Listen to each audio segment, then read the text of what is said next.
दिल्ली में वक्फ बिल को लेकर घमासान छिड़ा है। जंतर मंतर पर all India Muslim personal law board के वक्फ बिल के खिलाफ धरने पर असदुद्दीन ओवैसी ने कहा कि इनका मकसद एक ही है कि भारत के मुसलमानों से सियासी और मजहबी ताकत छीन ली जाए। चंद्रबाबू नायडू, चिराग पासवान और नीतीश कुमार को चेतावनी लहजे में ओवैसी ने कहा कि आप इस बिल का समर्थन करेंगे तो मुसलमान कभी भी आपको माफ नहीं करेगा। तो इनका मकसद एक ही है कि भारत के मुसलमानों से उनकी सियासी और मजहबी शनाख्त को छीन लिया जाए। मैं आपको बता रहा हूं कि इस बिल का मकसद मुसलमानों से मस्जिदों को छीनना, दरगाहों को छीनना, कब्रिस्तानों को छीनना, इवैक्यू प्रॉपर्टीज को छीन लेना, ये मकसद नरेंद्र मोदी की हुकूमत का है।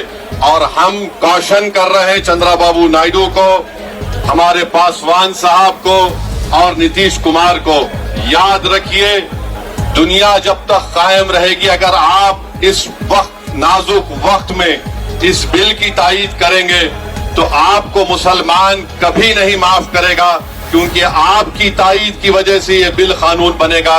इसलिए हम उनसे भी कह रहे हैं कि आप इस गैर अनकॉन्स्टिट्यूशनल बिल की तायीद मत करिए।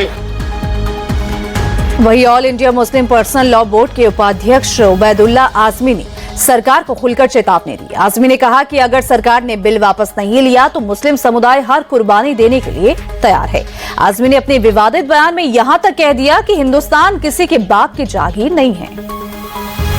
इस तरह नमाज और रोजा, हज और ज़कात हमारे लिए जरूरी है, उसी तरह से हज और रमजान के रोजे हमारे लिए जरूरी हैं, और उसी तरह से वक्फ की जायदाद का तहफ्फुज भी हमारे लिए जरूरी है। तानाशाही ये अंग्रेजों के दौर की हमें याद दिलाती है। सफेद अंग्रेज चले गए मगर काली औलादें पैदा करके गए। जो तबाही सफेद अंग्रेजों ने मचाई थी वही तबाही आज ये काली औलादें अगर मचाएंगी तो याद रखना चाहिए इन्हें, हमारे बाप दादा ने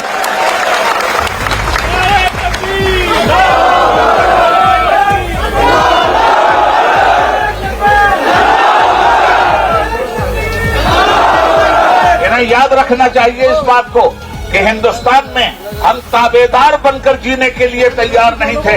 हम हिंदुस्तान के वफादार भी हैं और हकदार भी हैं। हिंदुस्तान किसी के बाप की जागीर नहीं है।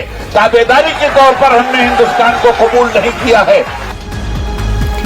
वक्फ के खिलाफ जंतर मंतर पर AIMPLB के प्रोटेस्ट में कांग्रेस नेता सलमान खुर्शीद ने कहा कि वक्फ पर बने JPC ने लोगों से इस बिल के बारे में बात की, लेकिन लोगों के जज्बात को नहीं समझा। कांग्रेस नेता ने कहा कि प्रदर्शन के जरिए सरकार को अपनी बात समझाने की कोशिश कर रहे हैं। हमको हमारी जिंदगी अपने उसूलों पर जीने दीजिए, अपने ईमान पर जीने दीजिए, और हम चाहेंगे कि आप अपने ईमान पर जिए। कहीं भी किसी किस्म का कोई टकराव की कोई कहीं पर गुंजाइश नहीं है। और इसी स्पिरिट के साथ बहुत कुछ हुआ है। कहा जाता है कि हमने बड़ी तफसील से लोगों से बात करी, गुफ्तगू की, सबको कंसल्ट किया।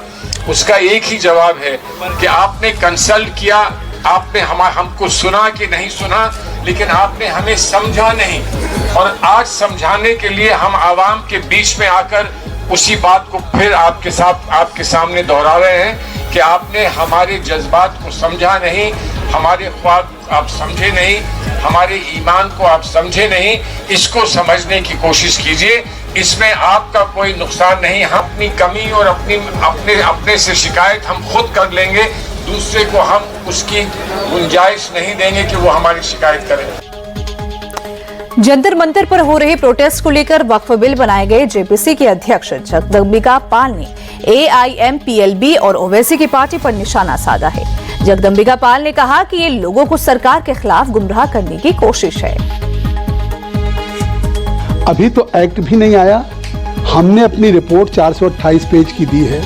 उसके आधार पर सरकार उसको अप्रूव करके सरकार उस पर अमेंडेड जो 44 संशोधन पहले थे, अब उसको जो हमने हमारी रिपोर्ट पे हमने 14 अमेंडमेंट्स किया, उसके आधार पे एक अमेंडेड बिल आएगा। उस बिल को पास होने के बाद इनको कोई बात कहनी चाहिए। इसका मतलब है कि बिल अभी आया भी नहीं, कानून बना भी नहीं। किस सवाल पे आज जंतर मंतर पे all India Muslim personal law board हो, जमायत उलमा हिंद हो या ओवैसी की पार्टी AIMM हो या विपक्ष की पार्टियों को नेताओं को बुलाया जा रहा है। ये केवल सियासी तकरार है, लोगों के मन में गुमराह किया जा रहा है, सरकार के प्रति केवल एक विरोध करने के लिए कहा जा रहा है। अन्यथा ये कानून जो सरकार लेकर के आई थी और जेपीसी को सुपुर्द हुआ था, वो एक बेहतरी के लिए। उत्तर प्रदेश सरकार में मंत्री दानिश आजाद अंसारी ने कहा कि वक्फ संशोधन विधेयक मुस्लिम समाज के विकास के लिए बहुत जरूरी है। वक्फ बिल के विरोध का मतलब आम मुसलमानों का विरोध करना है। दानिश अंसारी ने कहा कि जेपीसी में सिर्फ बीजेपी नहीं, सभी दल के नेता थे। इसके लिए देश भर के मुसलमानों से राय ली गई थी। वक्फ अमेंडमेंट एक्ट के लिए ज्वाइंट पार्लियामेंट्री कमेटी बनी, जिसमें सभी दल के लोग थे, केवल भारतीय जनता पार्टी के लोग नहीं थे।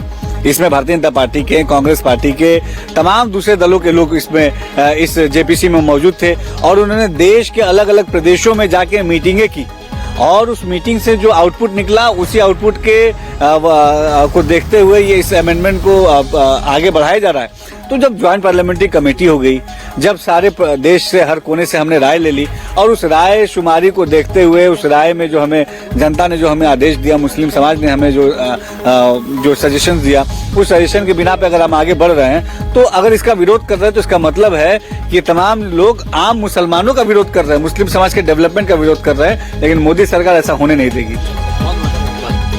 बिहार की सियासत में नीतीश कुमार के बेटे निशांत कुमार की एंट्री की अटकलें तेज हैं। पटना में जेडीयू मुख्यालय पर निशांत कुमार के पोस्टर लगे हैं। अब इन पोस्टर्स में राजनीति में एंट्री की उनकी बात मानने के लिए निशांत कुमार को धन्यवाद दिया गया है। निशांत को सीएम बनाने की भी मांग आने लगी है। लेकिन जेडीयू के सीनियर नेता विजय चौधरी ने कहा कि निशांत पर कोई भी फैसला केवल और केवल नीतीश कुमार ही लेंगे। उनकी भूमिका की जहां तक बात है, हमने पहले भी कहा है कि इस पार्टी को नीतीश कुमार जी ने खड़ा किया है। इस पार्टी के सर्वमान्य नेता नीतीश कुमार हैं और इस पार्टी में वही बात होती है जो नीतीश कुमार जी फैसला करते हैं और पार्टी का भविष्य भी उन्हीं के फैसले पर निर्भर करता है।